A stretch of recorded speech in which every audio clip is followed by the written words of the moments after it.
The time, Space Century 342.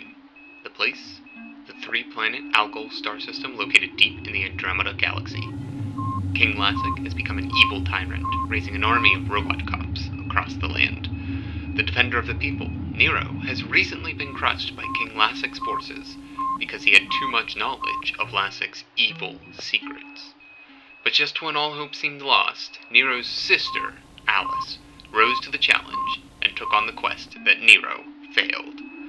Her first step is to find a brave fighter named Odin.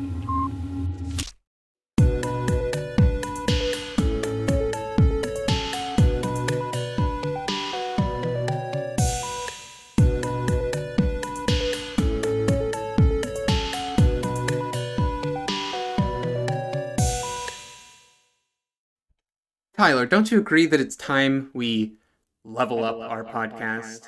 Level up, more like... I don't know, I didn't have a good joke there, but yeah, let's do it.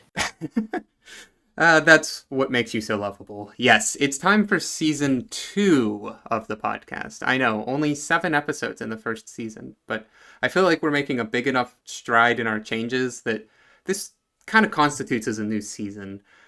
So we're done with the NES, Final Fantasy, and Dragon Warrior games. Now we're moving on to more games that were created in the same time period, but are in a different series. We'll get back to Final Fantasy and Dragon Quest later. Those are definitely high priority games once we get to the SNES era.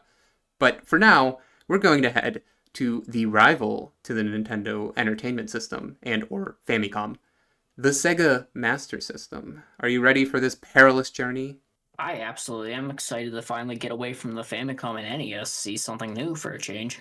Yeah, well, let me tell you, have you ever thought of what games are on the Master System? Can you name any standout titles? Didn't Sonic get a Master System release as well as a Genesis release? It did. That is frequently on, like, top game lists for the Master System. But are there any other games that come to mind? Not particularly, because like I said, the only ones I could think of are like ones that released on both Genesis and Master System. Well, let me tell you about a little old game called Phantasy Star. Phantasy Star is not afraid to hide its inspiration from Star Wars.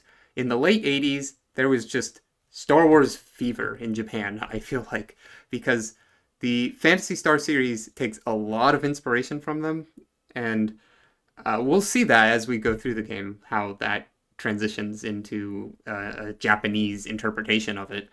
But I just thought it would be interesting to ask you if you had any interest in the series, in the genre of space opera.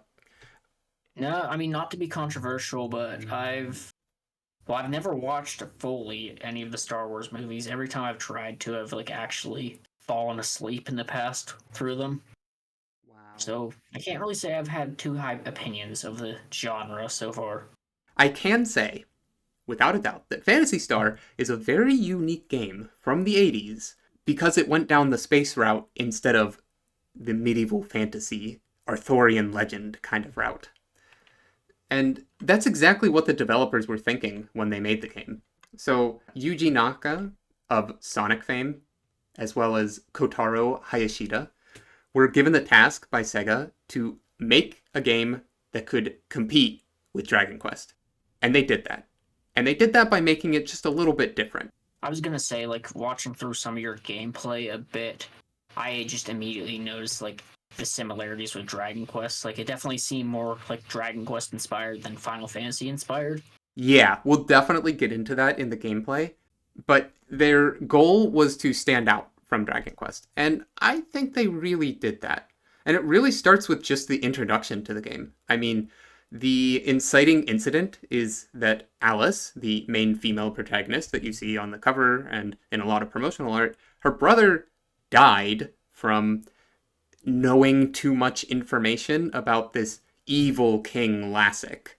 So King Lassic was a good guy, and then he became evil for some reason, and Alice's brother, Nero, got a little bit too close to that information, and then he got sniped. And as he's dying, Alice goes up to him and he says with his dying breath that she has to go find some guy named Odin. And that's their only hope. That's pretty intense compared to Dragon Quest. Well, I guess it's like reminiscent of Dragon Quest II, where you see, well, at least in the NES version, you see the cutscene of the castle with the princess being ransacked, Hmm, and like you see a lot of people dying, and then oh yeah, you have that soldier walk to town to warn about the castle being destroyed. true, true. And honestly, that from Dragon Quest 2 could have been inspired, or yeah, Dragon Warrior 2 on the NES could have been inspired from Phantasy Star's introduction. Because surprisingly, so Phantasy Star originally came out on the Master System, as I've said, but it came out in Japan December 12th, 1987. In North America and also the UK, it came out November 1988. That is less than a year gap, 317 days.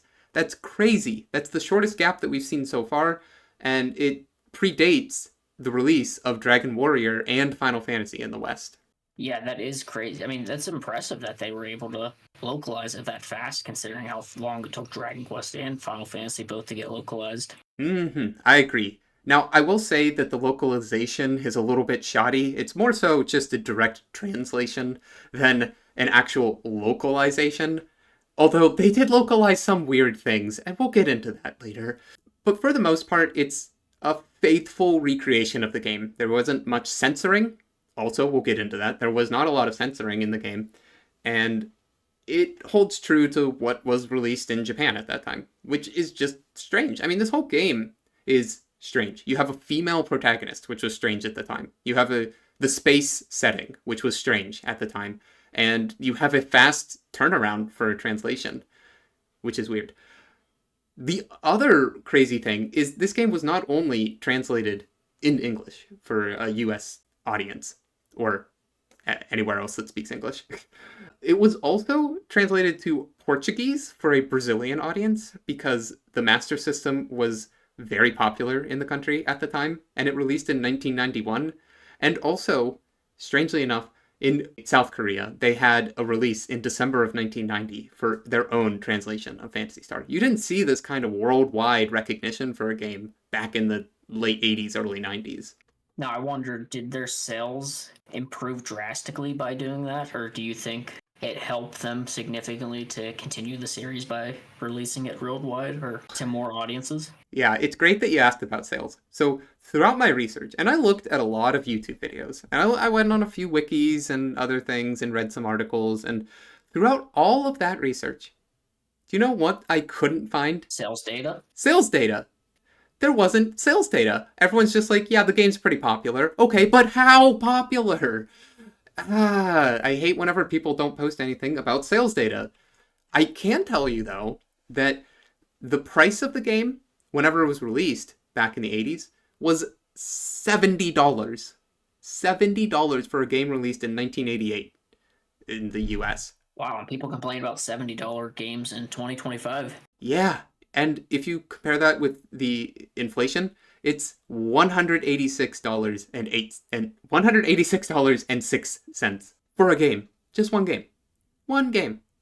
One game that will take you, according to howlongtobeat.com, about 15 and a half hours to beat for the main story, 17 and a half hours for the main plus extra, and 20 and a half hours for completionist. But I will say that those times are a little bit out there because I did some digging into what people consider completionist versus main story. And some people, for the completionist, because there's no division between the games, they played the Switch release that came out not too long ago. But in the Switch release, they have a monster compendium, and that of course was not in the original. And people consider filling that out part of the completionist. Some people consider getting every single item part of being a completionist. There wasn't much rhyme or reason into what it meant to be a completionist, so I'd just say it takes around 17 hours to beat this game. So you'd have to pay, with today's economy, $186.06 for a game that takes about 17 hours to beat. How would you feel about that? I guess maybe if it was an indie developer and there was like a lot of replay value to it and it was just a really enjoyable experience all around, I could accept it, but generally speaking, no, that probably wouldn't be worth it. Or definitely be waiting for it to go on sale to purchase. Yeah. just to give you some context of what else was out around this time, but this was in Japan. So picture yourself in Japan, 1987 Japan, all right? Around that time, you had the likes of Ys 1, Megami Tensei, which you're going to be covering, Hoshi wo Miro Hito, Dragon Quest II, and Final Fantasy, which released only a few days, either before or after. I can't believe I'm blanking on this right now, but it released just a few days around the time that Phantasy Star released. So those were your other options. Do you think you'd pick one of those games over Phantasy Star? Or do you think that the space setting and the female protagonist would be enough to draw you in? That's a hard question, to be honest. I mean, my Dragon Quest bias probably would show there, but I feel like the price would be the main thing keeping me from wanting to try the series. Yeah, that's definitely a steep barrier to go through to pay that kind of price for this game. Right. I mean, Dragon Quest 2, at least, like, you at least have the first game to have, like, a rough idea of what you're going to expect. Right. But let's say, okay, so, like, the cover isn't enough to draw you in, the inciting incident isn't enough to draw you in. Let's talk a little bit about the background. Maybe you happen to be studying up on some of Sega's background, and maybe the history of this game will draw you into the game just a little bit more. So a lot of this information about the development comes from a Retro Gamer magazine article, issue number 167, written by Nick Thorpe. So thank you a lot, Nick, for writing this article, pulling together all of this information. But the development was relatively smooth sailing. There weren't really any hiccups in the middle of it. Like I said at the beginning, you had Kotaro Hayashida and Yuji Naka, who were basically told by Sega, like, hey, make a game, make an RPG that can compete with Dragon Quest. And Sega, I don't know if Sega didn't have a good idea of who to put together for this game or what, but the team that Sega put together, even back in the 80s, Sega was pretty well known. I mean, they were, of course, like arcade games, mostly. But I feel like they had money. More money than to put together a team of 10 people to make a game that was supposed to compete with Dragon Quest. 10 people were on the development team. I feel like that's pretty comparable to, like, even the size of, like, Final Fantasy or, like, Dragon Quest, like, development team at the time. At the time, yeah. I just feel like if you're a multi-million-dollar company like Sega and you're like, hey, we have to make a game that competes with Dragon Quest, I think you could pull together more than just 10 people. But that's besides the point. One of the notable names for the artist of the game was Ryoko Kodama, who would actually later go on and become a developer of some games like Skies of Arcadia, Ooh. which is a game that I've never played, but I've seen, and it looks beautiful. Love to check it out sometime. But what was strange about her being on the team is that she was a female on a video game development team. That was, like, unheard of back in the day. As I said before, they really wanted to be different from Dragon Quest, and Yuji Naka's idea was to make 3D dungeons. He liked the 3D dungeons that were released in Western RPGs, and that wasn't really those weren't in Japanese role-playing games. So he decided, I'm going to go do that. He made a prototype of one of them, and he ended up actually getting motion sickness because he set the speed too fast. So the speed that you see in-game is actually a slowed-down version of what was originally planned. Wow, that's pretty interesting to think. This is slight spoilers for the future episode of Megami Tensei, but I kind of felt like the speed was too fast for walking around in the dungeons, and at some points I felt like I was getting motion sickness almost, so yeah, I kind of appreciate that they put that thought into slowing it down a little bit for Phantasy Star. It's also ironic that Yuji Naka would later become the programmer for Sonic, whose whole shtick is being the fastest one around. Another important feature that Naka wanted to include was a save feature. So that was noticeably missing in Dragon Quest 1 and 2. So Yuji wanted to specifically implement a battery save feature, which went pretty well.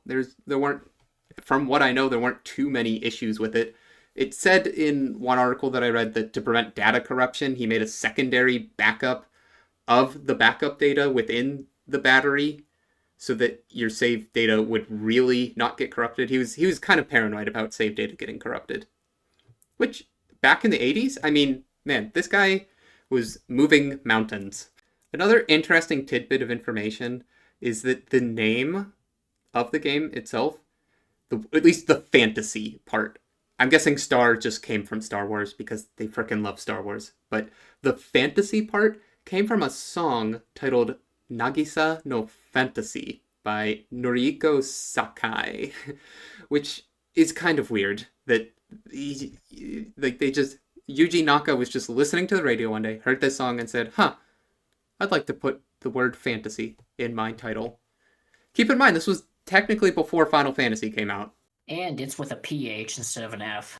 Yeah, that's to evoke kind of more of the space setting, I think I heard somewhere. So, it's like futuristic. In the future, everything's going to be spelled with PH. I'm honestly surprised. Okay, I don't want this to come off as rude, but I'm surprised that from a Japanese perspective, they could use a phonetic PH to represent the F sound. Like, I'm surprised that was straightforward for them. Does that make sense?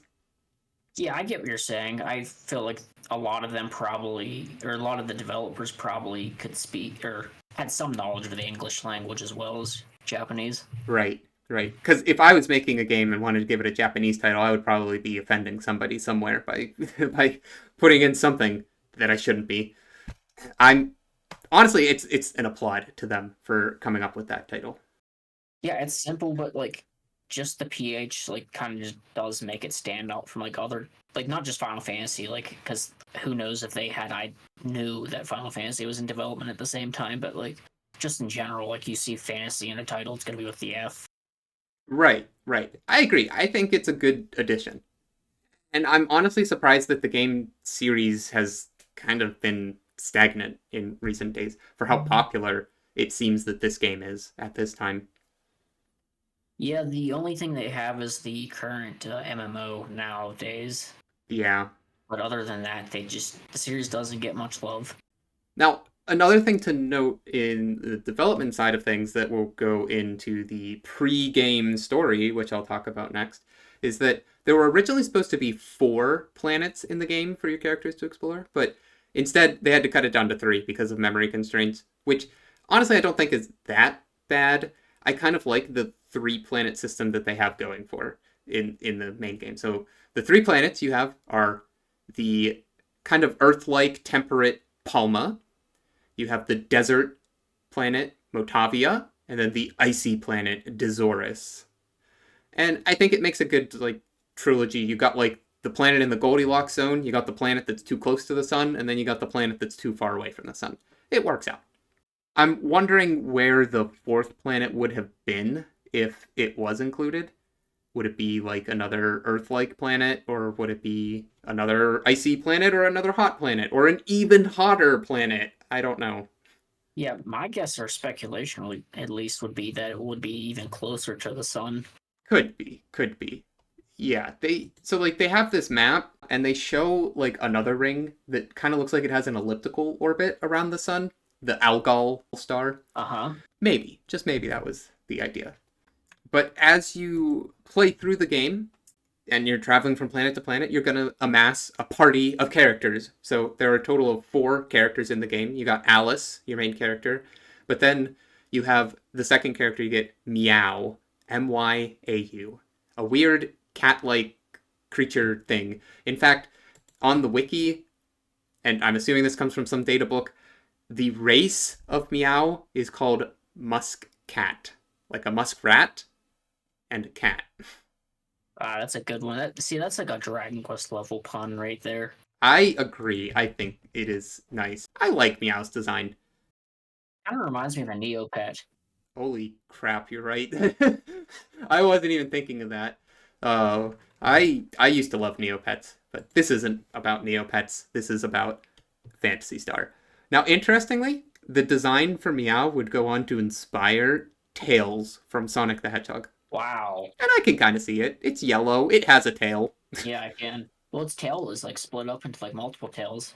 Yeah. I wonder if it's based on a kitsune almost. Yeah. One of those tailed kind of beast. Yeah, it could be. All right.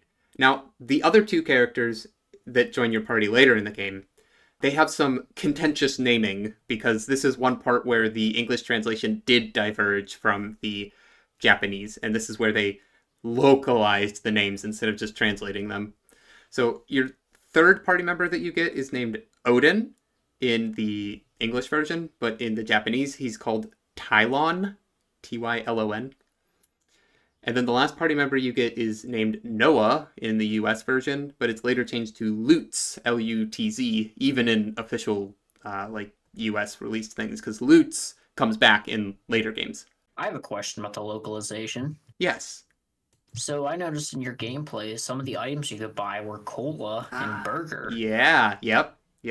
Was that an American thing, or were they actually cola and burger in Japan too? Oh, you opened Pandora's box about that one. All right. We'll get back to... Did I open the Happy Meal box? You didn't open the Happy Meal. You did not, actually. We'll get back to the characters. And it's actually funny. In my notes, I was going to go to talking about the shops next. So, yeah, let's just talk a little bit about the shops. So, you have 3 different types of shops in the game. And one of them sells food. So, it's called the First Food Shop. Kind of a play on words of first aid, I'm assuming. Oh, I was thinking almost like fast food. Yeah. So my mind jumped to first aid for 2 reasons. Well, one reason didn't come up till later. My mind jumped to first aid because of the setting of that item shop. So do you agree that this picture that I'm sending you looks more like a lab than some kind of item shop for fast food? Yes, I would agree. I don't see no fryers in the background. Hey, how are they cooking their burgers? Those like chemically synthetic burgers? Right. So in the Japanese version, it's called a drugstore, okay? And they, even though it's called a drugstore, they still sell food there, but it's kind of like, going to a CVS or something, and you get up to like the front line and you see that cooler full of like sodas and then like all the candy bars up front. I kind of think of it like that, but in the Japanese version. So yes, you are right. In the US version, they sell burgers and cola. In the Japanese version, they sell what are called, I might butcher the pronunciation, but you have perorimito and ruoginin. But those are based off of real-world food products called the Calorie Mate and Arginine V, which is an energy drink. So Calorie Mate was a popular food, I guess. It's weird, but it was a popular food made in 1983 in Japan. And it was, at least one of the first flavors they made was cheese flavored. So that's what ended up getting converted to the hamburger. Honestly, I'm surprised they didn't make it a cheeseburger, but it's still a food. Interesting. But they also thought it was going to last that long into the future. Or be that popular that it traveled to other planets. Yeah. Well, I don't know. I looked at a picture of Calorie Mate, and it sort of reminds me of, like, Spam. I mean, it doesn't look like Spam, the food itself. It looks like some kind of cookie, almost. Yeah. But it gives me the same vibe of Spam, that it's like something you eat if you're going into lockdown or something. It's like an emergency food. I don't think that was the original intention. I think it was just intended to be like one of those meal replacement bars, almost. Okay, but that's what became the hamburger. The cola was Arginine V, or something based on Arginine V. And Arginine V, get ready for this, is an energy drink that is essentially the Japanese equivalent of Red Bull. Except instead of taurine, which is what Red Bull uses, they use arginine. Isn't that just crazy? Sorry, I'm not up to the lore with the... You don't know your amino acids? Come on. I'm not actually.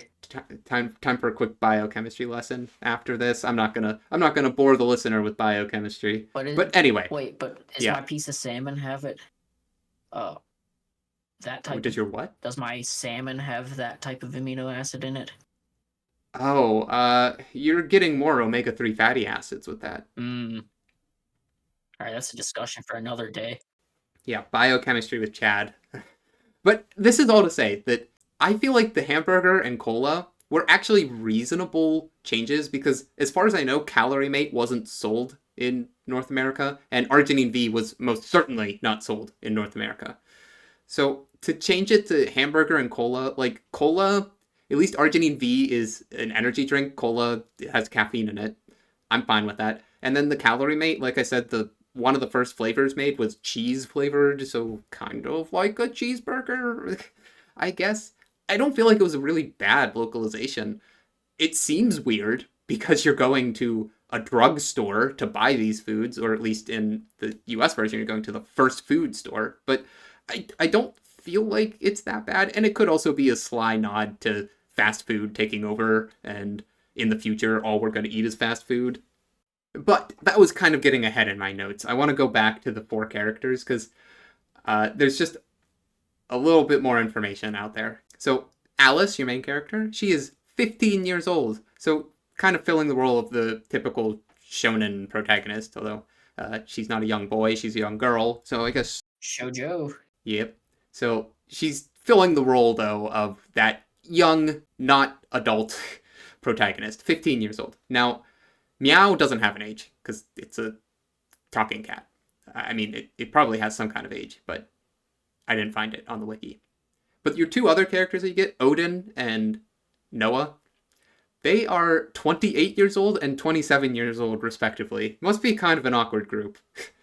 One interesting tidbit of information about Noah, though, is that originally it was planned for Noah to be an androgynous character that would change gender based on choices you made throughout the game. Wow. But they decided that it was too complicated. That's really progressive for the 80s. I mean, you got the female main lead and, like, the androgynous person. Mm-hmm. They were cooking. I thought that was kind of cool. I can only wonder what the game would have turned out to be like if they did implement that system. I'd imagine it would be pretty simple. Like, there would be a couple yes or no questions that you would answer, and that would, down the line, determine what gender Noah turned into. Maybe it was like a romance kind of option. Uh-huh. Does Noah get with Alice, the girl who's 12 years younger than him? Or does Noah get with Odin, the guy who's the same age as them? I guess they would use they, them pronouns if they were androgynous. That's hard to say. That's all speculation. Yeah, I guess, well, if this happened nowadays, though, like, the discourse online would just be unbearable. Yeah. All right, so now that we know our cast, we know our inciting incident, and we know the places that we're going to explore, let's talk about the beginning of the game. So the game starts you off presumably right after the first cutscene, which is whenever... Actually, back it up. There's cutscenes in this game. You're not really just relying on the instruction manual to tell you the whole story. You get kind of a, like, almost manga panel style, which they would develop much more in the later Phantasy Star games. I was about to call them Final Fantasy. They would develop much more in the later Phantasy Star games. And you get this cutscene telling you basically exactly what was in the instruction manual, showing that Nero's dead and Alice has to go find this guy named Odin. And you start playing the game presumably right after that, and Alice is just walking around totally unfazed by it.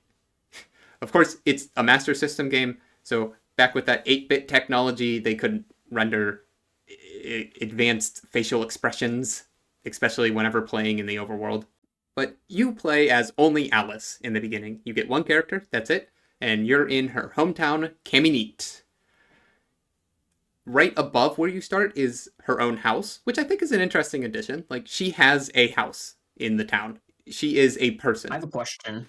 Yes. Why do you not heal at her house and you heal at the house, like, below her? Good old Suelo. Because Suelo is, like, a friend of the resistance against the evil King Lassic. So why don't you heal at her house? I don't really know. I guess it was just to give more characters time. Yeah, like, functionally, there'd be no difference. Yeah, why don't you just go home and rest in your bed?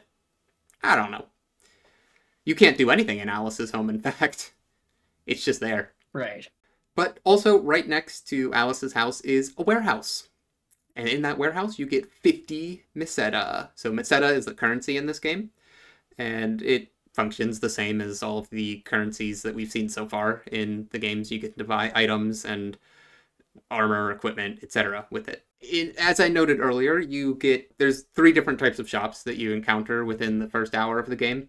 And that would be first food shop, which we already covered, the armory, and the second-hand shop. So the second-hand shop is where you can buy dungeon items. Like, you can get an item called a flash, which is essentially the torch. They said they were trying to differentiate themselves from Dragon Quest, but they ended up being a lot similar in the fact that you have to buy an item to see in dungeons. Then you can also buy items called the Escaper, I believe, and the Transer. Escapers help you get out of battles, and Transers just get you back to the last town you were in. So kind of like evac and zoom, which you would see in the Dragon Quest games. Nice. Now, what's interesting in the armory is that there's only 3 items sold in each armory, but it's not like the same 3 items. Every armory has different items, but they will only sell 3.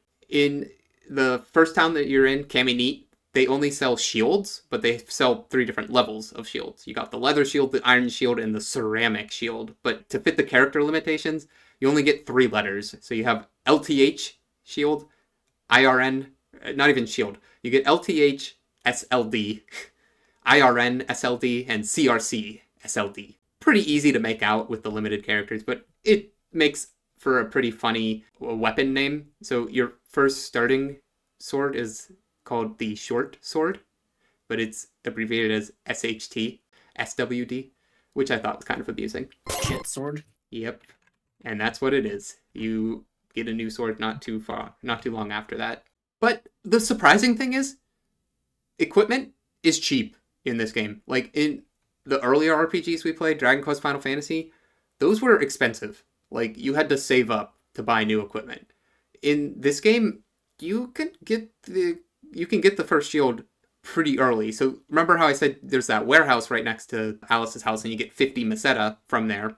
And it also, by the way, that warehouse teaches you the basics of navigating dungeons in first person, but we'll get to that more later. The 50 Meseta you get from that, though, is enough already to buy the leather shield, which is nice because Alice comes with only a short sword and the basic armor. I think it's leather armor equipped, and then no shield at all. So basically, your goal is to go around, talk to all the NPCs, and then stumble into the store and find out, like, oh, hey, I can buy this because I have enough money, and then buy it. Equipping things isn't too difficult. You have to go into... So there's no dedicated equip button in the menu, but there is an item option in the menu, and then whenever you go to the item menu, you can scroll through your items and then equip something.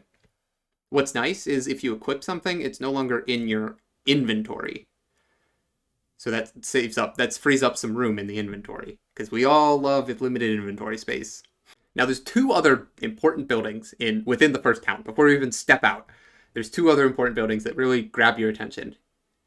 You have the church and the hospital. It's really interesting because the church has no censorship at all. Like, it is clearly just a cross on the building, and you are clearly inside of a church whenever you travel, like, whenever you get into the room.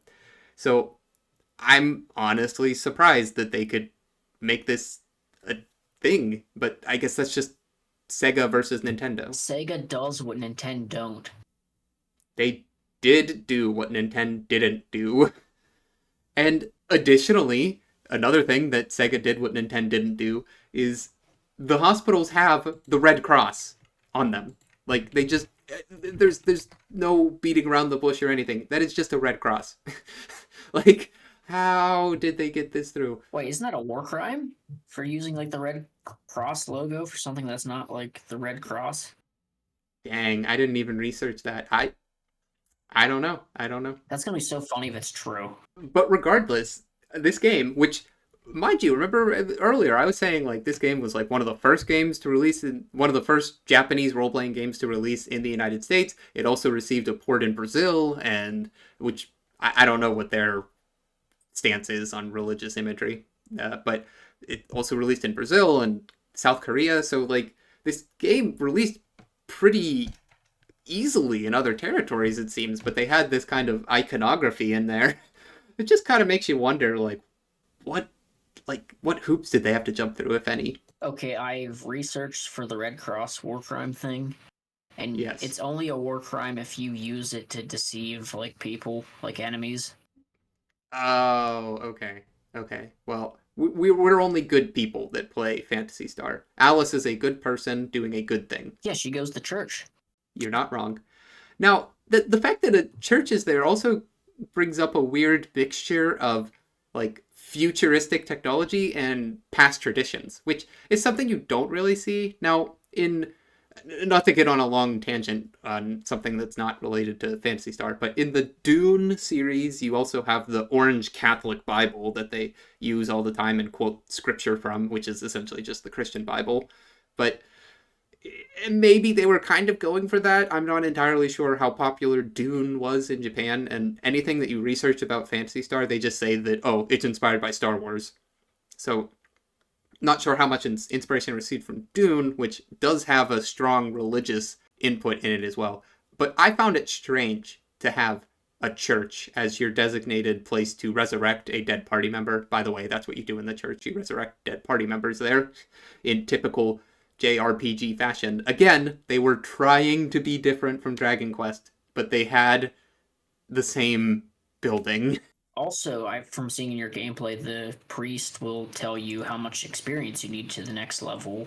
Mm-hmm. In future Dragon Quest games where you save at churches, actually, the priests do the exact same thing. So here's a case where Phantasy Star did it first. Now, one more thing about the first town that you're in, Kamini. So as you already mentioned, you have Suelo, who is the nice lady that heals you. And you will be visiting her a lot in the first hour of the game.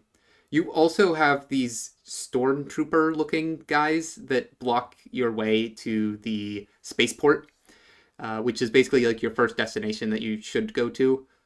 I didn't actually go there because in my first hour I didn't really know what to do. I kind of had a vague idea, but that was something else. But yeah, within Kamini, you have Suelo, who is your companion that heals you whenever you take damage for free. So the hospital will heal you for a price. Suelo will heal you for free. And the stormtroopers are just there, but they are like there's just no hiding that these are stormtroopers. And I guess I touched upon this kind of. Actually, no, I don't think I touched upon this at all. Let's talk about this. My experience with Phantasy Star. So I bought it on the Wii Virtual Console, probably back in like, I don't know, 2010 or so. And I played, from what I remember, about halfway through. I had the full party. I had a party of 4. But I didn't remember much about it, and I didn't really touch the game since then. So it's been about 15 years since I played it. And understandably, I've forgotten a lot. But if there's one thing I did remember, it's that the first roughly 30 to 45 minutes are spent grinding. Because as soon as you set foot out of Kamini, you have to start grinding. And it's kind of annoying. So Kamini is within this boundary, this like fence essentially. And within this boundary area, if you walk on just the normal grass tiles, you don't get into any random encounters. But there's a little patch of forest where you can fight some swarms and another enemy called an owl bear. And I thought that was like the best place to grind. But turns out, and you'll see this in the gameplay, I was mistaken, but it turns out the best place to grind is right outside of the gate, but really close to Kamini still. Because out there you can fight some enemies called scorpions, which are a little bit easier to beat at level 1 than the owlbears. And they're also more common to spawn. Yeah, I saw your gameplay. Like, you first went there, I think it was like 5 minutes in. Like, you immediately encountered an owlbear and just destroyed you. Like, it just seemed unfair. Yep, got wrecked.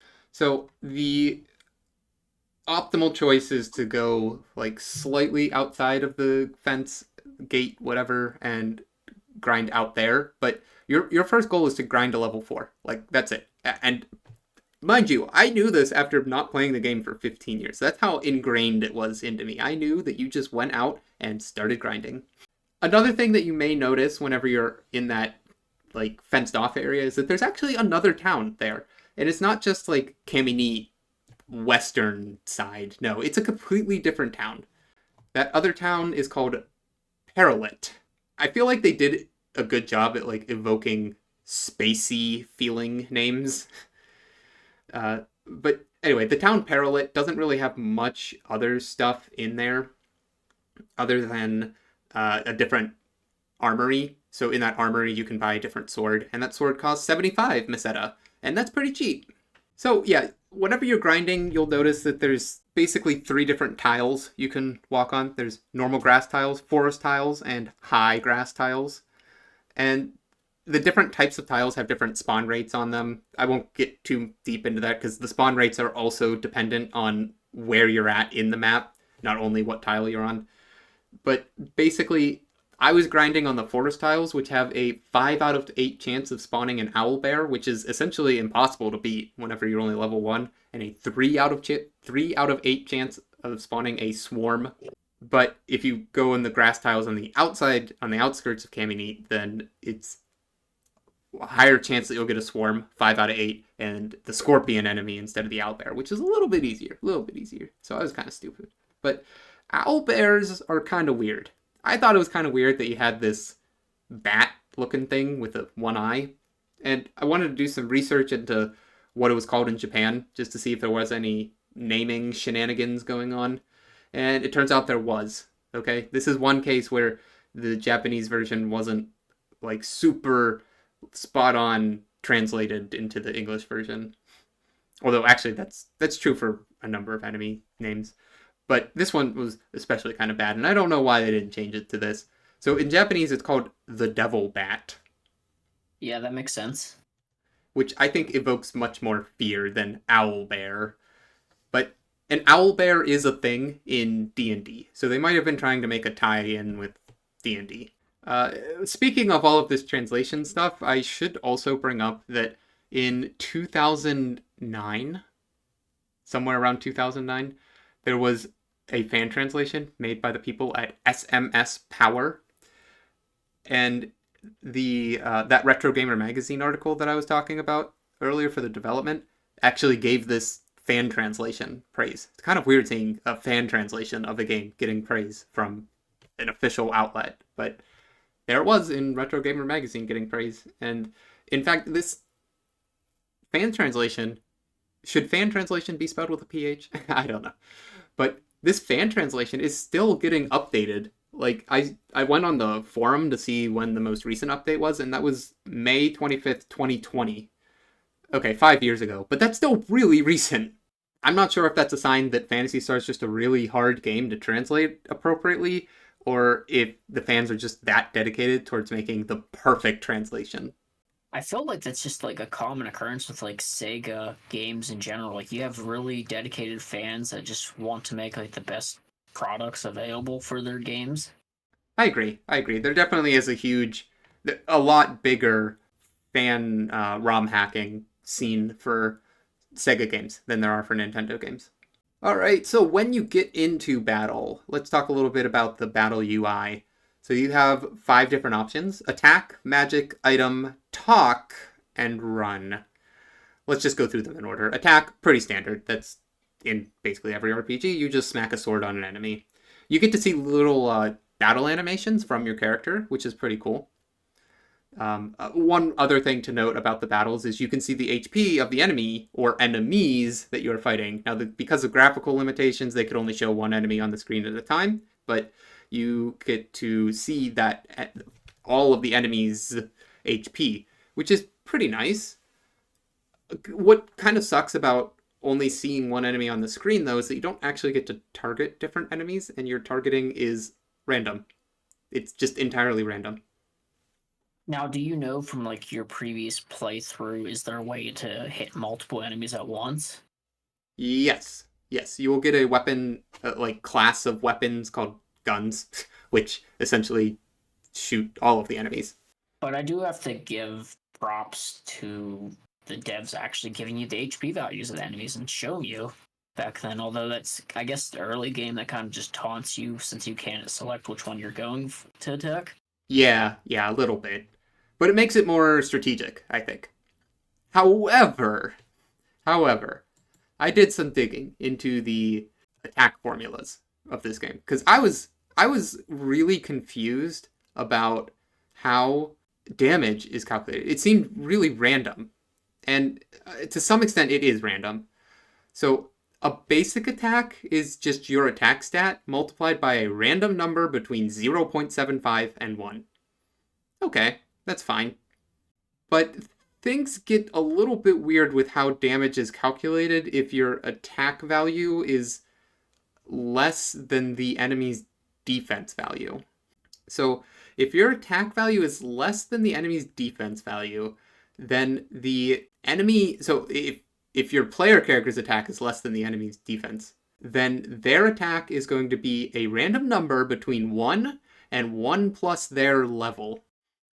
So if you're level 3, let's say, you could do anywhere between... If you're level 3 and also you're fighting an enemy that has a higher defense than your attack stat, then you can do between 1 damage and 4 to the enemy.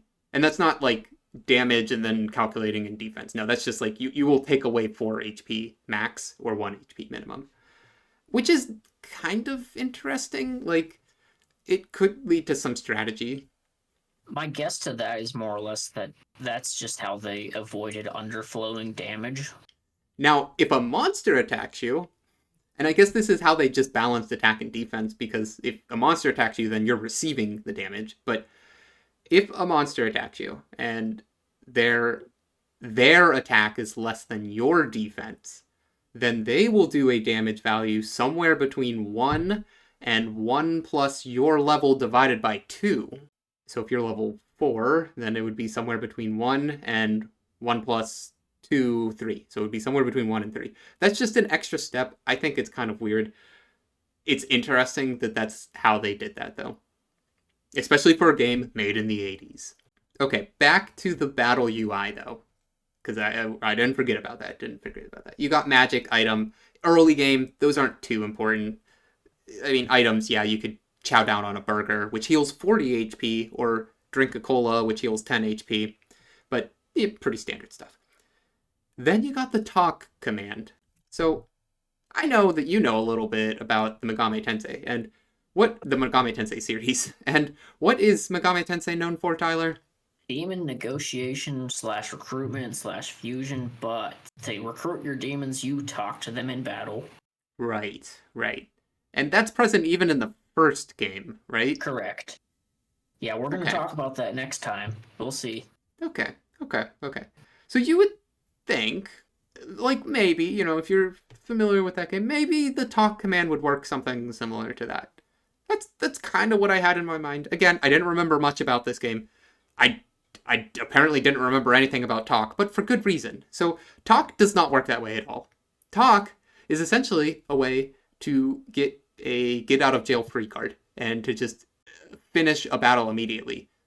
The catch is, it only works with characters that can understand the character that's using the command. So in Alice's case, Alice gets a command called talk. Meow gets a command called chat, I believe. And Meow's able to talk to animals. But Alice is only able to talk to humans. And then even later in the game, Noah gets a spell called telepathy that can talk to dragons. But the talk command, all right, for something that you get from the get-go in the game, you would think they would put some enemies out in the starting area that would allow you to use the talk command. Nope, nothing. You get nothing. There are no enemies that are affected by the talk command. What's even crazier... the special ability of your main character. You would think they'd try to make it a little bit more usable. It works on 4 enemies in the entire game. 4. That's egregious. Is it required at all at any point in the game that you know of? To the best of my knowledge, no. It's not required. It's just a get out of jail free card for a battle. And does Alice get any magic spells, or is she solely attacking then? She does get magic. So, pretty early on, level 4, she gets the heal spell, which only costs 2 MP.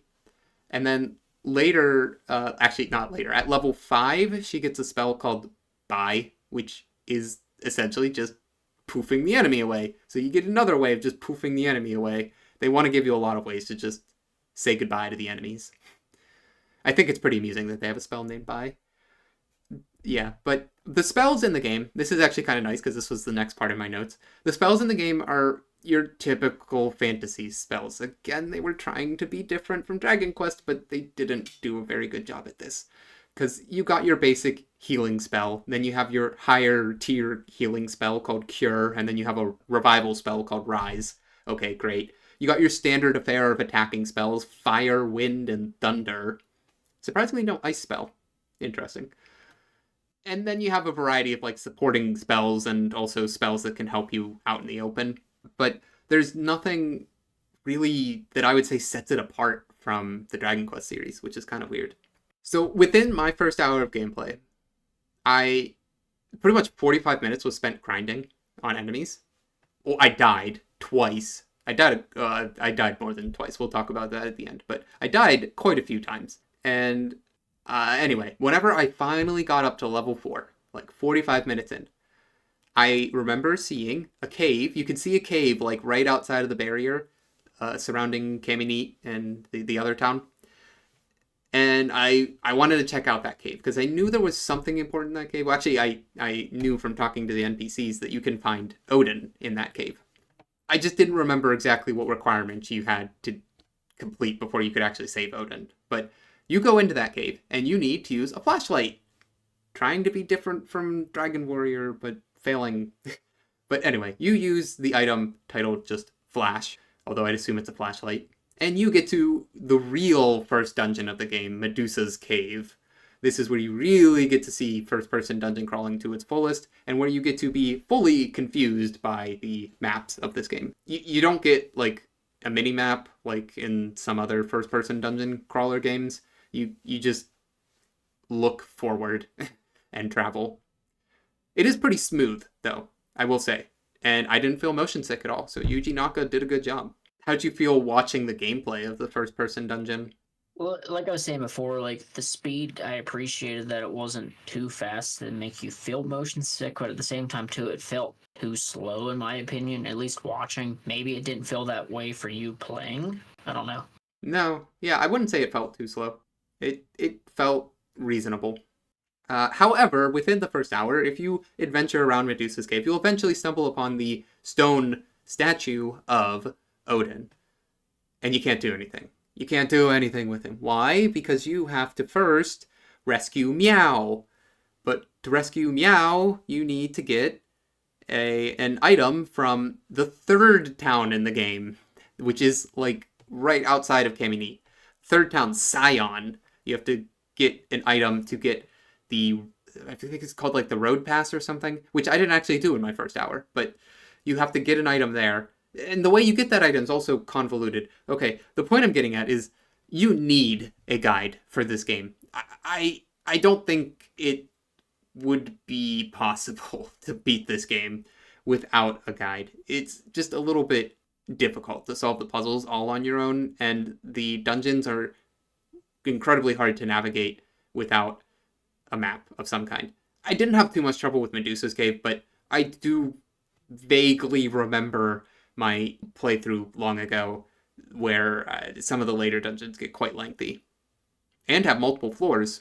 Another annoying thing throughout the game is that sometimes you'll get treasure chests that have explosives in them or arrows. It's kind of annoying that you aren't really sure if you want to get the items after the battle, or not items, the meseta after a battle, because every single time you fight an enemy, I feel like almost every single time you fight an enemy, it drops one of these chests, but every time it drops one of these chests, it asks you, do you want to open it? And I'm like, of course, why wouldn't I want to open it? Well, it's because sometimes it's a trap. And there's actually like a specific chance for every single enemy, like unique to every enemy, of their like spawn chance of this explosive chest or arrow trap chest. For the early game, luckily, it's only like a 15 out of 256 chance. So pretty low. I have two questions related to those chests. Okay. First, do they have the option to drop an item that's not meseta for like the ones that are after battle? I'm pretty sure. I might need to... There might be text on the screen that says actually no, but I'm pretty sure they can. Okay, that's cool.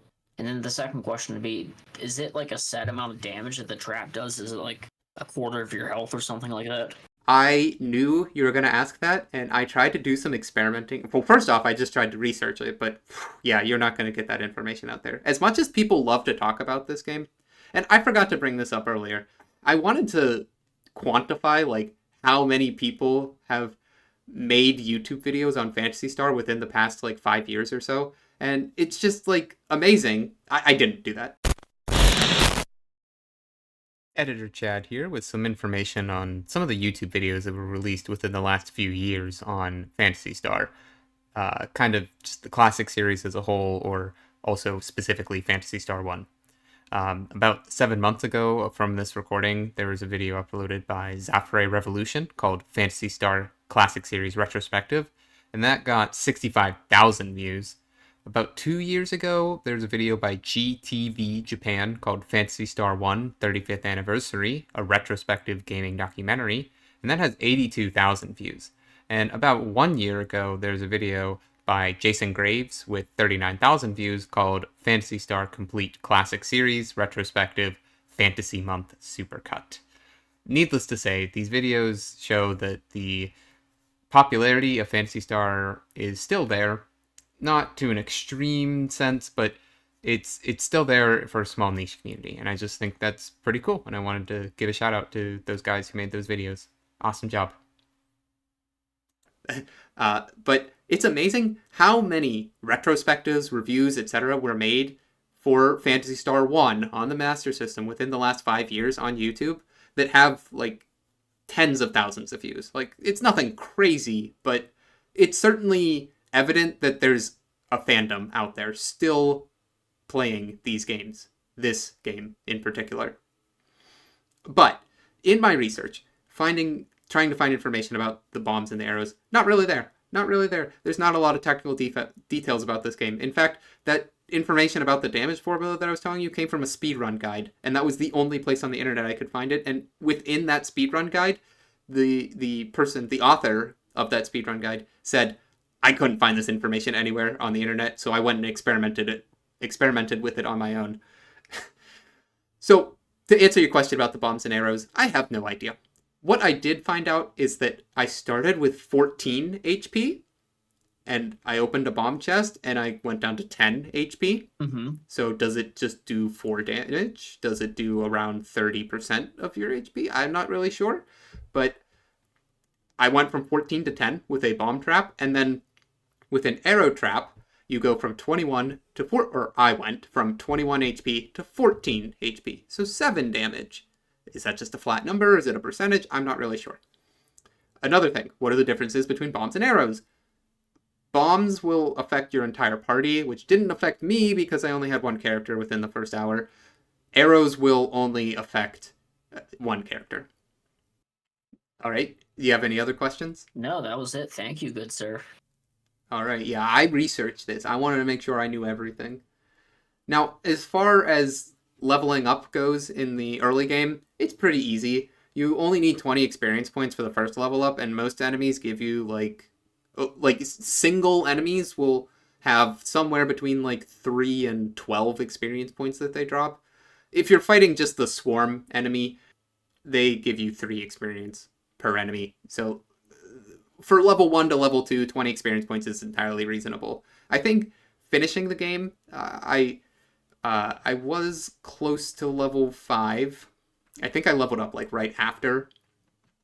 But the rate at which you level up is pretty nice. I didn't feel like I was struggling. I didn't feel like I was...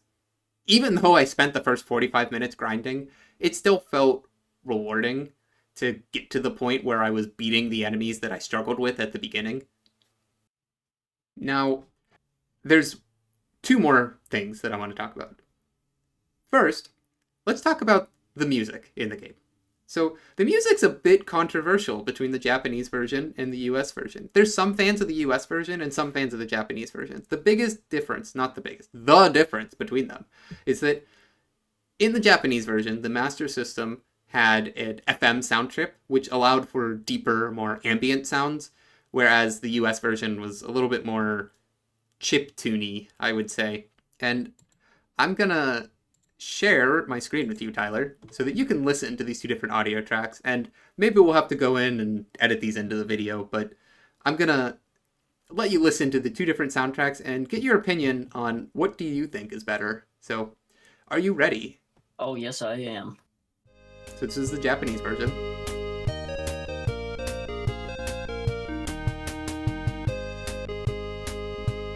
And the US version. You can really hear that deepness in the Japanese version that just gets taken away in the US version. Yeah, the Japanese version just feels like more complete. Yeah, also listen to the attack sound effects. And that's the treasure chest sound effect in Japanese. Now in the US version... Yeah, the sound effects in the US version are like off-putting. Like, I know. they sound like Atari sound effects, to be honest. Yeah, I was thinking something like in an arcade cabinet or something like that. I did not like it at all. I much preferred the Japanese version. Hey guys, Editor Chad here one more time to give you another post-editing update. The soundtrack that you heard was by the composer Tokuhiko Uebo, and I have to say his naming scheme for the songs is very simplistic. I forgot to say this in the original recording, but the names of the songs really just reflect what either the action you are doing or the place that you are at. So that song you heard at the beginning was just called Palmea, and that is because that is the Palmea overworld theme. And then the second song you heard was just called Battle, because that's the battle theme. Simplistic, gets the job done, but doesn't have that kind of special charm that other game series have.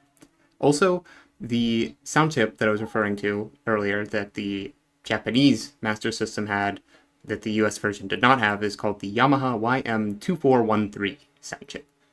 I prefer it much more than the US soundtrack. Anyway, with that, I'm out. Now, for instance, like that Switch port or whatever that came out, Yep. did that use the, like, is it an updated version for English that has the Japanese sound effects and music? I'm glad you asked that, because that's the last thing I was going to talk about, is how the modern remakes and ports handled things. So, thank you. The Switch port does use the Japanese audio. I think you can switch between them, actually. I think you can choose if you want the US or Japanese audio. But that is the most recent re-release of the game. There have been a number of other ways to play this game. Now, I want to go out and say I have a note to call out the Wikipedia article for this. So the Wikipedia article for Phantasy Star says that there is a Mega Drive version, which is the PAL and Japanese version of the Genesis. Mm-hmm. They say that there is a Mega Drive version of Phantasy Star 1. I don't know if they're just gaslighting or what, but I couldn't find anything. I looked into what they cited for the Mega Drive port, and it was citing a release of Phantasy Star 2 and 3, which were natively released on the Mega Drive. So I don't know if the person who made that article was just really confused, but there is not a Mega Drive port. So somebody fixed the Wikipedia article. There were, however, ports in Japan only on the Sega Saturn, in the Phantasy Star Collection, and the PlayStation 2 with the Sega Ages 2500 series. Which, the Sega Ages 2500 series introduced like this new graphical overhaul, and it looks, frankly, kind of weird. It looks like a mobile game. I didn't really like the graphical overhaul. I prefer the more reproduction of the graphics. But in terms of global releases or US releases and Japanese releases, we have the GBA port, which was also the Phantasy Star Collection that was released on Sega Saturn, only in Japan, as well as Wii Virtual Console and the Switch. The last way that you can play this game is through what, Tyler? I think you know. Oh, I love this game. It's a Sonic Sega Genesis Ultimate Collection for Xbox 360 and PlayStation 3. Yes, Sonic's Ultimate Genesis Collection. Yeah, even though it has Master System games and some other like arcade games even on it you could unlock. Yep. Now, do you know what you have to do to unlock Phantasy Star? No, is it not unlocked already at start? Nope. You have to unlock it. You have to do something. Okay, is it play Phantasy Star 4 for like a bit? No, you would think it would have something to do with that, but no, no. The requirement to unlock Phantasy Star in Sonic's Ultimate Genesis Collection is to defeat the first boss in Sonic 2 with 2 players. Why? Okay, 1, why Sonic 2? 2, why 2 players? Because you're unlocking a single player game. I'm wow. How did I do that as a kid to get that unlocked? Well, I know in Sonic 2 you can play as 2 players with 1 player. Like I'm not 100% sure how they categorize this requirement, but like in Sonic 2 you can play as Sonic and Tails. Yeah. Okay, that's probably how I did it then. That would make sense. That might be what they're talking about. I just looked up. Okay, look, I've done a lot of research, man. I couldn't do all the research, especially for a game that only has a port of Phantasy Star. But yeah, if you're looking to play this game nowadays, the Switch is your best bet. But if you do have an Xbox 360 or PlayStation 3 laying around, I would highly recommend getting that collection. It's a very cheap game, it was very popular, and it has the most Sonic games, or just the most Sega games in general that you're going to get from any modern collection. I mean, Sega delisted the current Genesis collection. You can't even buy that anymore in any modern storefront. Mm. So if you want to play these games legitimately, it's probably one of the best ways out there to do it. And there's a lot of games that just haven't been included and like are re-released through Sega. That's the only way you can play.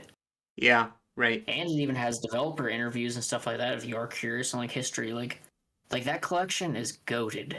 Absolutely goated.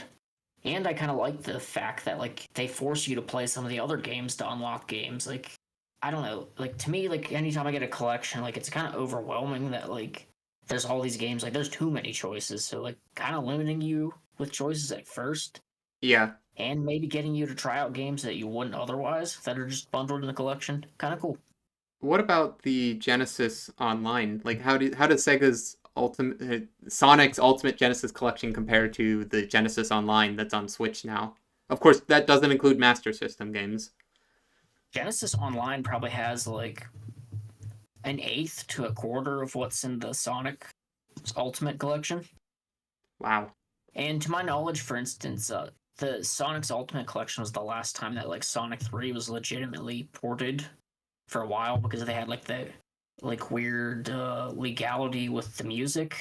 Michael Jackson's inclusion in Sonic 3. All right, but this isn't about Sonic's Ultimate Genesis Collection. This is about Phantasy Star. Now, I had said earlier that I had 2 more things to cover, and I lied. I still have 2 more things to cover, so I should have said 4 things back then. But these will go by kind of quickly. So I have some appearances in other media for Phantasy Star 1, kind of like its lasting appeal and legacy. So Phantasy Star received a Choose Your Own Adventure book in 1989 called Arisa no Boken. I think that would be something like Adventures of Alice. Yeah, Alice or something like that. Because Arisa is her Japanese name, your main character in Phantasy Star. And it was a choose your own adventure book. That's really all I can say about it. There was also a release in 2001 of a Dreamcast game called Segagaga. Very fun game. Very fun game title to say. It's a really weird Dreamcast game where you play as a developer. And yeah, you play as a video game developer trying to develop a game to take down a parody of Sony known as Dogma. And it has some light RPG elements in it, and apparently the cast from Phantasy Star made an appearance in it. Now I kind of want a Dreamcast for that and Seaman. Yes, hey Gaga and Seaman.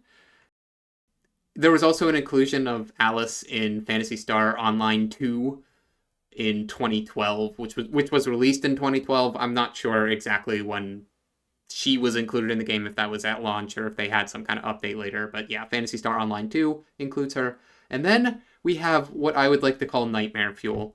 There's a mobile game. There's just some context for this picture. There was a mobile game called Sega Heroes released back in 2018.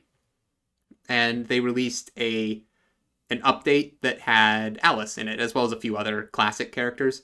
Does this look like a character that you would want to play as? That artwork looks awful. That looks like AI artwork. At least the face. Yeah, it makes me feel uncomfortable. Yeah, it looks ugly. And at the tail end of my research, I found one other really obscure piece of media for Phantasy Star. It's manga called Phantasy Star Outside Saga, released in 1989. And I was very surprised to see that as of recording this episode, about like 2 weeks ago or so, somebody uploaded an English translation of the first chapter to Manga Dex. Wow. Yeah. So there's still some kind of interest in this. For a manga that was released in 1989 and only had 4 chapters, it's all right. I mean, I read the first chapter. It follows Alice and Noah, known as Lutz in this version. And basically, it's 3 years after the events of the main story. But no spoilers for what happens to the main stories. But Alice does survive, and Lutz does survive to the end. And it's just following their adventure after the game, three years after that. It was written by Yamaguchi Yasushi. That's a fun name to say. And Yamaguchi was known for not very many other manga, at least according to Manga Dex. He only wrote 2 other manga, and they were both for Mobile Suit Gundam Seed. I guess Phantasy Star is kind of somewhat comparable to a mech. They usually take place in space of some kind. I don't know. And that brings me to the final point, Tyler. Yeah. Ask me the question. Okay, Chad. What was your encounter rate? Oh, okay. So I encountered 89 enemies in the first hour.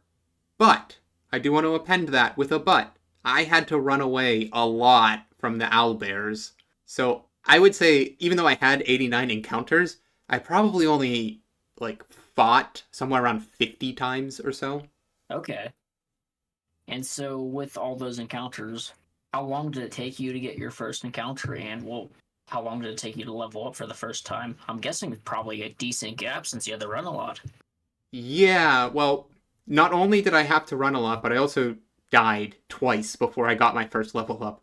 So I have 2 different first encounters. So I have my true first encounter, which was 4 minutes, 36 seconds. That was my true first encounter. But then I adjusted for the death that I had early on in the game and didn't save. And I ended up having a first encounter of 15 minutes, 17 seconds. Okay. But my first level up wasn't until 23 minutes and 43 seconds. 23 minutes in for the first level up. That might be a record for this series now. Yeah. I know your Final Fantasy 1 time was kind of high, but yeah, Phantasy Star was brutal, mostly because it's so late because I didn't save. But honestly, the distance from level 1 to level 2 is probably the hardest. Once you become level 2, or really once you get enough Meseta to buy the Iron Sword, it becomes a lot more bearable. I do not think that this is a bad game. In fact, I liked it, and I'd like to continue playing it. But we'll get there. So it becomes more bearable, but does it become more owl bearable? I hate your puns. Next question, please. Okay. So you already mentioned how many times you died, but how many times did you have to visit the inn? Yeah, so just to be clear with how many times I died a total of 4 times, actually. I was a lot more careful with saving after the first 2 times. You'd think I'd learn my lesson after the first time, but I didn't learn my lesson until after the second death, and then I still died 2 more times, just because those owlbears, whenever you encounter 2 owlbears at once, it's pretty tough before you're level 4. Oh, yes. And then the inn, yes. No, I was just going to mention about saving real quick. Watching your gameplay, I was surprised to see that you could save in dungeons. Yeah, I didn't even talk about that. That wasn't in my notes, and I'm just going to bring it up now. You can save anywhere. It's amazing. And there were 5 save slots, right? So, yeah, I said that in the development that Yuji Naka wanted to have save state, that wanted to have a battery save in the game. But he went hard on that and gave you 5 different files to save on, and you can also save anywhere. Now, the inns, because Suelo is free, I abuse that. It would basically be like 1 encounter, go back to Suelo. 1 encounter, go back to Suelo. So I went to an inn 23 times within the first hour. Wow. Yeah, okay, that one's definitely a record, and I don't know if we're going to beat that one for a while. Yeah, right. I don't think you can, because at one point, At the beginning, I was 1-to-1 with battles and going to the end. I would battle, go to the end, battle, go to the end. My counter on the counter that I keep on my phone, I was like the two numbers were like racing against each other. It's like, which one's going to come out on top? The encounters came out on top. Because once you get past that initial brutal grind, it does become a fun game. It becomes a fun game if you know where you're going. Alrighty, and then so our final set of questions. How many towns have you visited? How many dungeons did you visit? And what was your final level? Yep, so a number of towns was 3, number of dungeons was 1. So the 3 towns were Caminite Paralit and Scion. The dungeon was Medusa's Cave. And for all of the notes that I took, I forgot to put down my final level, but I am pretty sure it's 5. If there's text flashing up on the screen telling me that I'm wrong, then that's what my actual final level is. But I'm pretty sure I made it to level 5. Maybe I was level 4.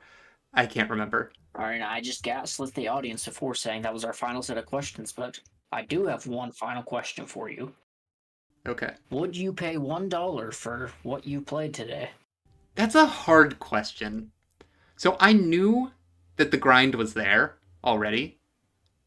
If I didn't know that there was at least 30 to 45 minutes of grinding at the beginning, I'd probably say no.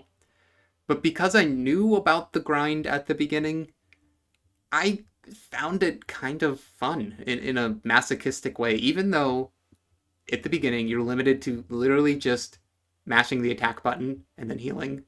I think having that free heal from Suelo kind of gave you the opportunity to learn from your mistakes. Also the ability to save anywhere. It made it much more bearable. And that's another thing, is whenever you die and you have to restart, it's like a Dark Souls game where you get a really fast turnaround. It's not like Dark Souls where you drop your money. No, nothing. And that's true too. There's no penalty for dying. You just start at your last save. So I found it enjoyable in that sense because it doesn't punish you too hard. And there's a free heal at the beginning. But I could see somebody who didn't know about the grind kind of just going out and saying like, well, I see this cave, I'm supposed to explore some kind of cave, but I can't even make it to the cave because the enemies are too hard. That's understandable to get mad at that. I would personally, though, to answer your question, because I knew about the grind, yes, I would pay $1. So, all this emphasis on the grind and the trying to differentiate between Dragon Quest or Dragon Warrior at the time, how did you feel that the grind felt compared to Dragon Warrior's grinding at the beginning? Well, yeah, if we're comparing strictly to Dragon Warrior 1, so in Dragon Warrior 1, you were told that going across a bridge would increase the difficulty of the encounters. You're not told anything like that in Phantasy Star, and there's no clear bridges, so to speak, for when the encounter tables change. So I think that Dragon Warrior / Dragon Quest handled it a lot better, where you knew where you could be to grind. Phantasy Star, you can kind of just adventure anywhere. You're told to turn around. It's with the mentality of you should only go to the places that have enemies at your level, kind of like we saw in Final Fantasy II. Mm-hmm. So yeah, I think Dragon Quest / Warrior handled it better. Great. Well, thank you for discussing your gameplay with Phantasy Star today. I know, this was a long episode, but I had a lot of notes, and I'm really excited for Season 2, Tyler. Yeah, I could definitely hear the enthusiasm or heard it throughout this episode. Yep. So get excited, because next time we're going to be covering Megami Tensei for the Super Famicom. Ooh, where you can actually talk to the enemies. Until then. Talk to you later.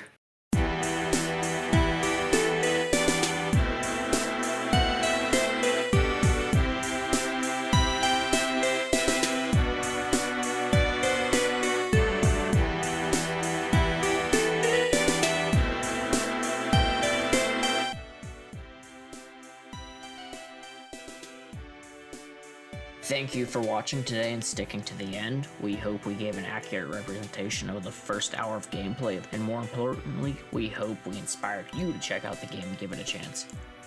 If you like the video, please like, comment, and subscribe for more JRPG content from us. We have a lot of projects in production, so keep an eye out.